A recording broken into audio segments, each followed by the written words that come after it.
Another verb that we need to learn before we start is the verb linsoa. Linsoa.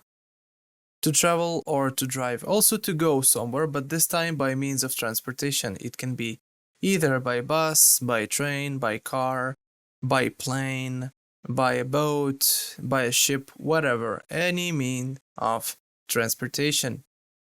Usually, when a destination is not walkable and we need to drive there or to get there by any means of transportation, we will use the verb linsoa. Also, when we are traveling abroad for business trips, for tourism or whatever, we'll also use the verb linsoa to describe that we are traveling somewhere to a particular destination. Nevertheless, let's see how do we conjugate the verb linsoa in the present tense.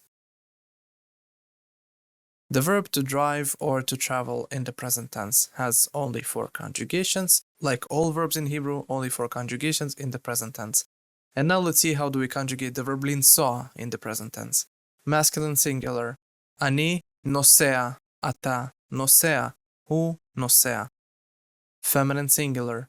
Ani nosaat, at nosaat, hi nosaat. Masculine plural. Anachnu nosim, atem נוסעים, הם נוסעים. Feminine plural. אנחנו נוסעות, אתן נוסעות, הן נוסעות. The verb לנסוע. נוסע, נוסעת, נוסעים, נוסעות. Write down this verb in your notebook and we're going to see each other in the next lecture.